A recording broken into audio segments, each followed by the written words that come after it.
Hi మామ. నాకు తెలిసి ఓన్ హౌస్ అనేది అందరికీ డ్రీమ్. అవునా?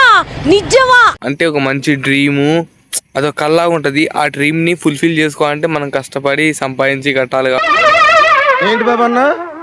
కాబట్టి ఇగో ఇది నేను కట్టిన ఇల్లు అంటే ఇది కాదు మేము కట్టిపోయే ఇల్లు. ఇది జస్ట్ టెంపరీగా అన్ని దాచుకోవడానికి. అది కనబడుతుందా? ఆ ప్లేస్ మొత్తం మీకు చూపిస్తాను. అందుకే మన ఛానల్లో వీడియోస్ రావట్లేదు, మనం ఇల్లు కట్టే బిజీలో ఫుల్గా ఉన్నాం. అందుకే మన ఛానల్లో వీడియోస్ అనేది కొంచెం లేట్గా వస్తే సబ్స్క్రైబ్ చేసుకోండి, చూపిస్తా. మామ, సొంత ఇల్లు కట్టాలంటే కళ్ళ ఒకటే కాదు, మన కష్టం కూడా ఉండాలి అందులో. ఇంకా మేము వచ్చేసి ఫస్ట్ గుంటలు తీపిస్తున్నాం, ఎందుకంటే పునాది పడాలి కాబట్టి. వాళ్ళతో పిల్లర్స్ కోసం మంచి గుంటలు తీస్తున్నారు ఎండలో. ఒక్కోటికి అయితే పులుసు గారిపోతున్నాయి ఆ ఎండలో, మామూలు ఒక్కపోయేట్లం కాదు. చేతులు మొత్తం బొబ్బు వచ్చేసినాయి, అంతగా గుంట తీశారు. ఆఖరి గుంట తీసిన తర్వాత ఇంకా మేస్తులు వచ్చి మెజర్మెంట్ తీసుకుంటున్నారు.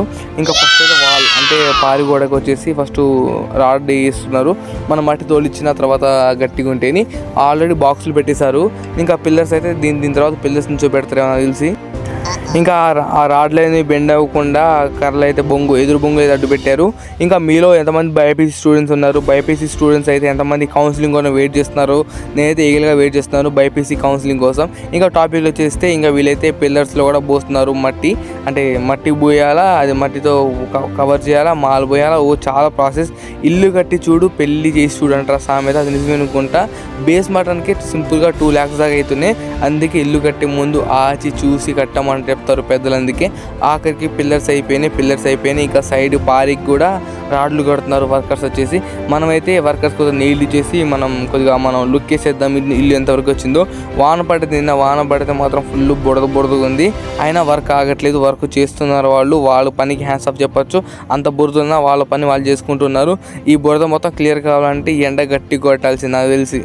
అలా వీళ్ళ పని అయితే వీళ్ళు చేసుకుంటున్నారు. ఇంకా మన ఓన్ హౌస్ మేము నేను మా నాన్న కష్టపడి కట్టిన ఇల్లు ఇది మామూలు స్ట్రాంగ్ గేట్ కాదు. మేము కట్టపోయే ఇల్లు కానీ ఇది పెద్ద స్ట్రాంగ్ గేట్, ఎందుకంటే దీంట్లో సిమెంట్ కట్టలు, మా మంచాలు, ఇంకా మేము నీళ్లు సామాన్ అన్నీ పెట్టుకుంటాం.